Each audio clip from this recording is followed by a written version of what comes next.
This is the Ohio AgNet from the Voice You Know with the News You Trust studio, sponsored by BASF, where you can count on the trusted performance of Alivo's seed treatment to protect your soybean crop. I'm Ty Higgins. New and now at OhioAgNet.com, the 40th Annual American Farm Bureau Thanksgiving Dinner Survey finds that table of classic dishes for 10 people will cost $55.18. That's down 5% from last year, but still higher than 4 years ago. As the main dish, turkey is often the biggest ticket item. Over the span of the AFBF Thanksgiving survey, turkey has accounted for an average of 43% of the total dinner cost. However, this year, a 16-pound turkey only accounts for 39% of the cost of a 10-person Thanksgiving dinner. That's the turkey's lowest share since 2000. Read what the rest of the fixings will cost you this year online now at OhioAgNet.com. Tune in Monday as Dusty visits with Brian and Jennifer Harbidge in Clark County, where the Ohio Field Leader Roadshow continues. Don't miss the latest research, insights, and on-farm innovations in soybean production. Joel checks in now with a report on how things are shaping up agriculturally speaking in the Southern Hemisphere. Time for this week's South American Update. Thanks to Seed Genetics Direct, the #1 fastest growing and largest Ohio-based independent seed company. Online today at OhioAgNet.com. Thanks to Rafael Gallo. South America's grain outlook still looks comfortable on paper, he says, but a closer look suggests the margin of safety for both soybeans and corn might be thinner than USDA numbers imply. In Brazil, soybean acres continue expanding, and CONAB projects another record crop near 177 million tons. USDA, though, sits closer to 175 million. The weather picture is uneven, as a developing La Nina late in 2025 could mean too much rain in parts of the central west and drier than normal conditions in southern Brazil, Paraguay, and northern Argentina. Those are areas historically prone to yield drops. Domestic demand is also tightening the balance sheet. Brazil exported more than 100 million tons of soybeans so far this year. But internal use is rising fast thanks to livestock feed needs and a higher biodiesel mandate. Corn looks even tighter, depending on the source. Brazil expected to produce 131 to 139 million tons next season. Consumption pushing above 90 million tons, driven heavily by the booming corn ethanol industry, which is now responsible for roughly a quarter of Brazil's ethanol output.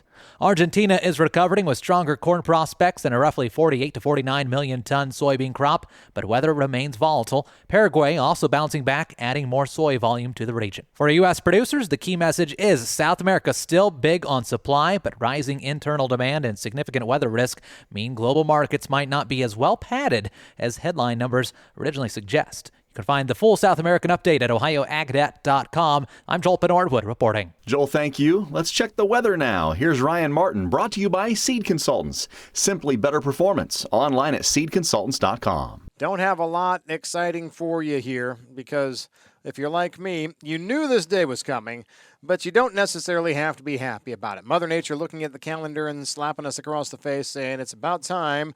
I needed to do this a little while ago, so we're doing it now. Strong north and northwest winds coming in across Ohio here today, tomorrow, and Friday. That means the lake effect is going to be a big story. Today, it's going to be more of a story to our northwest and up along the Lake Erie shoreline. But I'm mentioning this for tomorrow, too. If you're planning on traveling up into Michigan, depending on where you're at, you're going to run into slightly better and bigger lake effect snow areas. So just pay attention. The lake effect here in Ohio, I think, lingers all the way through Friday midday in north central and especially northeastern parts of the state. High pressure will try and come in later Friday afternoon, but it doesn't last long. Our next weather system nudging into this cold air mass for the latter part of the weekend, Saturday late afternoon through the evening and most of Sunday. The moisture again is moving into an already cold air mass, so I think there will be snow at least over the northern half of the state. Rain and snow both possible in the southern parts of Ohio. I'm going to wait to put totals out until Friday morning. I'm going to give you through the Thanksgiving holiday to not worry about it, and then we'll discuss how the weekend is going to shape up. Next week looks continued cold. Temperatures well below normal, lots of clouds around, but I think there's better sunshine potential late in the week. But temperatures stay well below normal. A little bit of moisture for the 6th and 7th, but nothing huge. Cold air continues to keep its grip on the region through the first half of the following week, the 8th, 9th, and 10th. I'm Ryan Martin. Ryan, thank you. When you think about improving crop productivity and soil health, you think about some of the products you'll use to do that. But there's a step before that to make sure those products are readily available. Val Dolcini is North America's head of public affairs with Syngenta. He works behind the scenes in Washington, D.C. to make sure the farmers have what they need to succeed. Well, you're absolutely right. We're a leader in the crop protection business. We're a leader in the seeds business. We're a company that has operations in nearly 100 countries around the world, but we really focus a lot of our work in North America, obviously, on the needs of the American farmer and ensuring that he or she has the freedom to operate and that we as an industry leader have the freedom to operate are significant policy challenges that we're working on every day in Washington, D.C. Dolcini says as much as that work happens on Capitol Hill, there's an equal amount happening at the EPA. A considerable amount. I think that it's important for companies like Syngenta to make sure that farmers have as full and comprehensive a toolbox as they can, particularly in these challenging economic times. So we want to make sure that whether it's a new seed trait or whether it's a new crop protection tool, and Syngenta is always coming out with new tools for farmers, that toolbox is stocked up as best it can be. And to do that, we've got to make sure that the Environmental Protection Agency, our primary federal regulator, is processing our registration packages and making sure that those approvals are getting through in a timely way. I give credit to the Trump administration for really focusing on regulatory streamlining. There are issues that we have at the state level in various parts of the country as well that are equally challenging, but things are beginning to move through at EPA, which is a good thing. They're also tackling other big issues like waters of the United States and the Endangered Species Act and a whole host of issues that impact farmers, and Syngenta is very involved in all of those policy conversations. Val Dolcini, Head of Public Affairs in North America with Syngenta. The Ohio AgNet continues after this. When you're buying seed, there's more to a transaction than money. You're exchanging time and trust, hoping each decision adds up at harvest. Seed consultant sales professionals don't take that lightly. With products made to excel in the Eastern Corn Belt and agronomic knowledge that stands up to the test, we're all about the same things you are: reliability and results.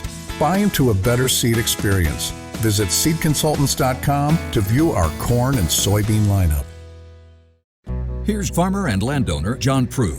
We purchased the land about 3 years ago, and there was an old farmstead on there with trees. We were going to clear the land so we could farm through it. We thought we knew where the pipe was, so we didn't call to get it located. The work on our property led to the damage of a light crude pipeline. Fortunately, no one was hurt, but it could have been much worse. Never assume the location or depth of underground lines. Always call 811 or visit clickbeforeyoudig.com before you start work. A message from the Pipeline Operators for Ag Safety campaign. Welcome back to the Ohio AgNet. I'm Ty Higgins. After a short hiatus, the USDA NASS Crop Progress Report's been released for the last 2 weeks. No surprises. The report shows harvest essentially wrapped up. Corn harvest 98% complete, running slightly ahead of the 5-year average. Soybean harvest wasn't included this week, but was listed at 96% complete in the November 17th report. Wheat conditions in Ohio reported at 62% good to excellent. Drought remains evident in topsoil moisture levels, with 35% rated short or very short and 61% rated adequate. You can read the full report from USDA, the latest crop progress report, online now at ohioagnet.com. While you're there, find out about a recent outbreak of illnesses across the equine industry that has horse owners understandably concerned. The EHV1 virus is behind the current situation. While EHV1 most often causes respiratory disease, certain strains can lead to neurologic illness known as equine herpes virus myelencephalopathy. Ohio's Country Journal editor Brianna Smith joins Ohio Department of Agriculture Director Brian Baldridge and State Veterinarian Dr. Dennis Summers to discuss the outbreak and what horse owners in Ohio should know. You can watch that conversation online now at ohioagnet.com. Very few people have a holistic view of the Buckeye State when it comes to the growing season for corn and soybeans. John Breen is one of them. He is with AgriGold, the agronomy division manager. I talked to him last week and asked him how things shaped up across the Buckeye State for Ohio corn and soybean farmers. Well, Ty, just like all years, Ohio is a mixed bag of goods. Right, so we had a beautiful early window where some growers were able to get in the field, and those crops turned out really well. Very pleased with that crop, was able to handle all the weather conditions. And then like normal, we got some rain, and some more rain, and then some more rain. So as those planting windows changed and moved, the crop became what I call variable. So we had a beautiful June and July, and then like everyone knows, August we got nothing. So it all depended on where the crop was, how it was developing, how it fared through that. So I would say the crop was variable, farm to farm, mile to mile, but no disasters. better than most expected, which is a blessing in itself. We have seen technologies come such a long way with these traits and hybrids. What is less detrimental to a crop these days? Too much rain or not enough? That's a great question. I think the answer is when. Okay. I think when is more important. So we saw that late August snow rain was sure that the corn crop and bean crop were going to be severely impacted, and they were, but not to the extent that they could have been. Early, we saw that rain that was limiting that ear set, but that was able to make it up on the end. So our crops, I would say, are extremely resilient because it's not determining yield at one particular time.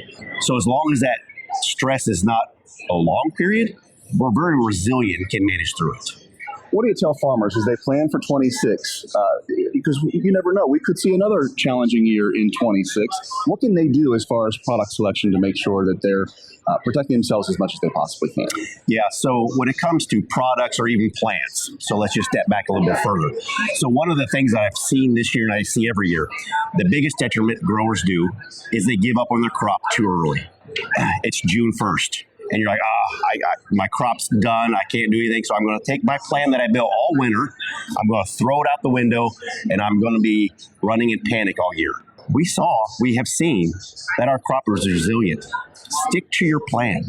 Pick the products that are going to fit your farm, that are going to meet your challenges, and they're going to help you get to where you want to go, and stick with the plan. That's John Breen with AgriGold, their agronomy division manager. We'll get a check of the markets and some analysis coming up after this as the Ohio AgNet continues. For farmers, it can be a challenge to navigate life from time to time, and agriculture can magnify those moments. Hi, I am Nathan Brown, a Highland County farmer and a member of the Ohio Farm Bureau Board of Trustees. Farmers, you are not alone. Help is available if you're dealing with stresses of farming. If you or someone you know is struggling with stress, text 4HOPE to 741-741 or visit go.osu.edu/agcrisis. A message from the Ohio Farm Bureau Federation. Welcome back to the Ohio AgNet. I'm Ty Higgins. To get a check of today's market analysis brought to you by the Louis Dreyfus Company. Excited to be building the newest state-of-the-art soybean crush facility in Upper Sandusky. Call 574-566-2113 for information on soybean marketing to LDC. Here's Ryan Martin. More grain market insights from yesterday. Again, a mostly green close, not super exciting. There were no new daily sales announcements yesterday morning. And the spreads yesterday, that's what I noticed. They widened out a little bit. Beans widened out a couple of cents. Corn widened out a couple of cents overall. If you want to add to any existing exposure with the holiday coming up tomorrow, just as a reminder, the trade is a full day's trade today, off tomorrow, and only then a half day of trade with a morning session through about 1:05 Eastern time on Friday. Old timers like me can remember when we had half day trade Wednesday along with a half day of trade Friday. That is no longer the case. Today is a full day of trade here overall. Spot crude yesterday was down hard on hope of a Black Sea truce and an easing of logistical issues there. For the week ending October 9th, exporters sold about 52 million bushels of corn versus 89 million the previous week, 23 million bushels of wheat versus 33 the previous week, and 29 million bushels of beans versus 34 million the previous week. Remember, I said week ending October 9th. We're starting to get that backlog of data out of the government now that they're back to work. I'm Ryan Martin. Thank you, Ryan. Let's get a check of the markets brought to you by Seed Consultants. Simply better performance. Online at seedconsultants.com. In the overnight trade, not a lot going on in the corn market. In fact, December's unchanged at 423.5. March 438.25, also no change, and corn for May 446.25, down by a half penny. Soybeans for January up a penny and a half at 1126.25. March 1135.25, up by a half cent, and soybeans for May no change, 1145 a bushel. Wheat for December down 3 cents at 524.25. July 553.5, down by 2 cents. At the Merc live cattle for December, 207 even after the close yesterday, down 20 cents. February down 20 as well at 207.32. Feeder cattle for March, 307 better at $300.87. April feeders, 299.40 up 3.30. Lean hogs for December, 78.45 up 25. And lean hogs for February, $79 on the number, down by 17 points. Get more of today's farm news online at ohioagnet.com. I'm Ty Higgins. We'll see you down the road.